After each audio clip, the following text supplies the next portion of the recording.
Subscribe करें हमारे YouTube channel को और बेल आइकन को प्रेस करें हमारे लेटेस्ट वीडियोस को देखने के लिए।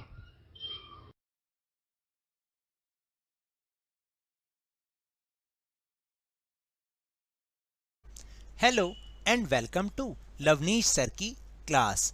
आज की ये शिक्षा निदेशालय राष्ट्रीय राजधानी क्षेत्र दिल्ली की वर्कशीट नंबर 17 जो कि कक्षा 7वीं के विद्यार्थियों के लिए ही है, यह ली गई है विज्ञान विषय से। और इसमें जिस टॉपिक को हम समझेंगे वह है दैनिक जीवन में उदासीनीकरण। आपको याद है ना, पिछली वर्कशीट में हमने उदासीनीकरण के बारे में समझा था कि उदासीनीकरण क्या होता है, कि जब हम अम्ल और क्षार की अभिक्रिया करवाते हैं तो उस प्रक्रिया को हम उदासीनीकरण कहते हैं। तो चलिए शुरुआत करते हैं मेरे साथ और समझने की कोशिश करते हैं। क्या कभी आप अधिक खाने के कारण अम्लता से पीड़ित हुए हैं? यानी अगर सरल भाषा में कहूँ जिसको आप समझते हैं, कि क्या आप कभी एसिडिटी से परेशान हुए हैं? आप अपने परिवार के सदस्यों से भी पूछ सकते हैं। यह काफ़ी कष्टदायक होता है क्योंकि तथा यह हमारे आमाशय में अम्ल की आवश्यकता से अधिक मात्रा स्रावित होने से होता है। देखिए, हमारे आमाशय में अम्ल स्रावित तो होता है, लेकिन कई बार ये अधिक मात्रा में स्रावित होने लग जाता है, जिसके कारण हमें परेशानी होने लग जाती है।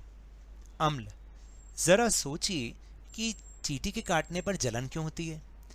ऐसा या तो किसी अम्ल या क्षार के कारण ही होता होगा। तो आगे हम देखते हैं कि और क्या क्या टॉपिक्स हैं इस वर्कशीट में। आज की ये वर्कशीट वाकई काफ़ी अच्छी जानकारी लेकर आई है आप सभी के लिए, जिसका हम अपने दैनिक जीवन में भी उपयोग कर सकते हैं। जैसे अपाचन। अपाचन क्या होता है? हमारे आमाशय में हाइड्रोक्लोरिक अम्ल पाया जाता है। यह भोजन के पाचन में सहायता करता है। यानी जब भी हम कोई भोजन खाते हैं और वो हमारे आमाशय में जाता है तो हमारे आमाशय में उपस्थित हाइड्रोक्लोरिक अम्ल उसको पचाने में हमारी सहायता करता है। परंतु अम्ल की अत्यधिक मात्रा से हमारे आमाशय में अपाचन हो जाता है। कई बार हम कहते हैं ना, हमें इनडाइजेशन हो गया। यानी कई बार आप खाना ज़्यादा खा लेते हैं और आप कहते हैं कि हमारा खाना तो पचा ही नहीं। वो ऐसा इसीलिए ही होता है कि अम्ल की मात्रा हमारे आमाशय में ज़्यादा हो जाती है और इसी को ही हम अपाचन कहते हैं। फिर इसके बाद है चींटी का डंक। देखिए, अभी हमने ऊपर बात की कि चींटी के डंक से इतनी जलन क्यों होती है। चींटी के डंक में फॉर्मिक अम्ल होता है। जब चींटी काटती है तो यह त्वचा में अम्लीय द्रव डाल देती है, जिसके कारण हमें बहुत जलन होती है। उसके बाद है मृदा की स्थिति। रासायनिक उर्वरकों का अत्यधिक उपयोग मृदा को अम्लीय बना देता है। यानी अगर हम मिट्टी में बहुत ज़्यादा एसिड डालते हैं, बहुत ज़्यादा फर्टिलाइज़र डालते हैं, तो वो मिट्टी को वो एसिड वाली बना देता है। यदि मृदा अत्यधिक अम्लीय अथवा अत्यधिक क्षारकीय हो तो पादपों यानी पौधों की वृद्धि अच्छी नहीं होती। यानी वो बेस वाली हो या उसमें एसिड ज़्यादा हो जाए, तब भी वो मिट्टी पौधों के लिए अच्छी नहीं होती। फिर इसके बाद अगली समस्या है कारखानों के अपशिष्ट, यानी कारखानों के वेस्ट मटेरियल। अनेक कारखानों के अपशिष्ट यानी कचरे में अम्लीय पदार्थ होते हैं, एसिड वाले। यदि ऐसे अपशिष्ट पदार्थों को सीधे ही जलाशयों में बहने दिया जाए तो मछली और अन्य जलीय जीवों को अम्ल नष्ट कर सकते हैं। तो देखिए, क्या होता है कि बहुत सारे कारखानों का जो कचरा होता है ना, उसमें बहुत सारी एसिड वाली चीज़ें पाई जाती हैं।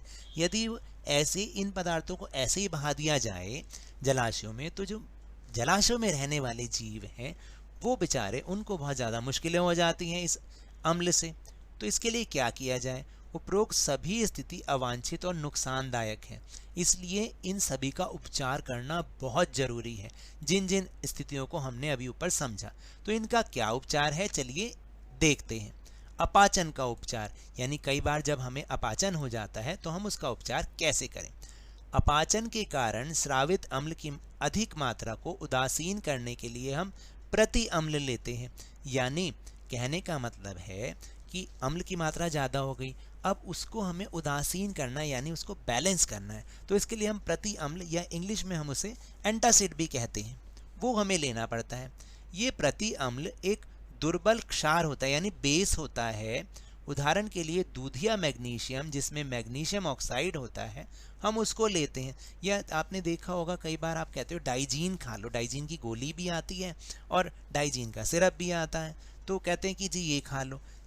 वो होता क्या चीज़ है, एक्चुअली वो उस एसिड की मात्रा को बैलेंस करने के लिए, उसको उदासीन बनाने के लिए हम लेते हैं।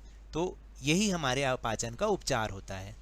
फिर है चींटी के डंक का उपचार। चींटी के डंक का क्या हम उपचार करें?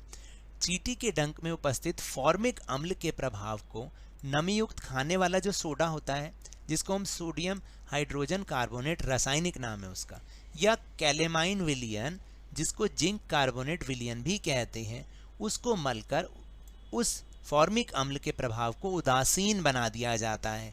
उदासीन, अब आप समझे ना कि अम्ल और क्षार को जब अभिक्रिया कराते हैं तो उनको मिला देते हैं, तो उसको हम उदासीनीकरण कहते हैं। ये मृदु क्षार होते हैं। फिर इसके बाद मृदा का उपचार यानी मिट्टी का उपचार, जैसे हमने अभी देखा कि मिट्टी कई बार बहुत ज़्यादा अम्लीय हो जाती है, क्षारीय हो जाती है, तो उसका हम उपचार कैसे करें? यदि मृदा अम्लीय होती है तो उसे बिना बुझा हुआ चूना यानी कैल्शियम ऑक्साइड अथवा बुझा हुआ चूना कैल्शियम हाइड्रोक्साइड जैसे क्षारकों से उपचारित किया जाता है, यानी उसमें बिना बुझा हुआ चूना या बुझा हुआ चूना मिला दिया जाता है। और यदि मृदा क्षारकीय हो तो इसमें जैव पदार्थ मिलाए जाते हैं। जैव पदार्थ मृदा में अम्ल निर्मुक्त करते हैं और उसकी क्षारकीय प्रकृति को उदासीन कर देते हैं।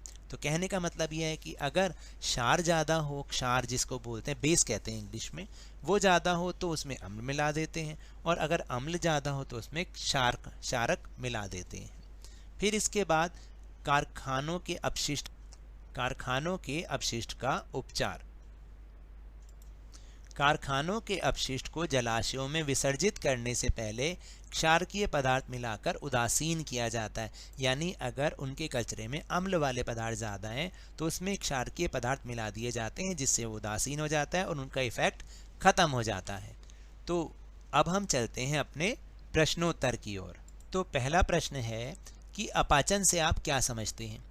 उत्तर है कि हमारे आमाशय में हाइड्रोक्लोरिक अम्ल पाया जाता है। यह भोजन के पाचन में सहायता करता है, परंतु अम्ल की अत्यधिक मात्रा से हमारे आमाशय में अपाचन हो जाता है और इसी को ही हम अपाचन कहते हैं। फिर इसके बाद दूसरा प्रश्न है कि प्रति अम्ल क्या होता है? प्रति अम्ल एक दुर्बल क्षार होता है। अपाचन के कारण स्रावित अम्ल की अधिक मात्रा को उदासीन करने के लिए हम प्रति अम्ल लेते हैं। उदाहरण के लिए दूध या मैग्नीशियम जिसमें मैग्नीशियम हाइड्रोक्साइड होता है, वो इसको सही कर देता है। ये होता है प्रति अम्ल। फिर इसके बाद प्रश्न नंबर 3 एक खाली स्थान भरो वाला वाक्य है। तो इसमें पहले में आएगा नमी युक्त खाने का सोडा सोडियम हाइड्रोजन कार्बोनेट तथा कैलेमाइन विलियन जिंक कार्बोनेट विलियन का उपयोग चींटी के डंक के उपचार में किया जाता है। और चौथा प्रश्न है कि आप क्षारकीय मृदा को किस प्रकार उपचारित करेंगे? तो इसका उत्तर है कि जब मृदा क्षारकीय हो तो इसमें जैव पदार्थ मिलाए जाते हैं। जैव पदार्थ मृदा में अम्ल निर्मुक्त करते हैं जो उसकी क्षारकीय प्रकृति को उदासीन कर देते हैं। तो ये तो थी आज की वर्कशीट। अगर मेरे इस तरह समझाने से आपको थोड़ा सा भी समझ में आया हो तो इस चैनल को ज़्यादा से ज़्यादा सब्सक्राइब कीजिए, लाइक कीजिए और बहुत ज़्यादा शेयर भी कीजिए। और हाँ, मेरे साथ इसी तरह वर्कशीट को समझते रहिए, लेकिन ध्यान और मन लगाकर पूरी मेहनत और लगन के साथ पढ़ते रहिए। और अगर आपको कोरोना वायरस से बचना है तो मास्क जरूर लगाइए, क्योंकि जब तक दवाई नहीं तब तक कोई ढिलाई नहीं। धन्यवाद।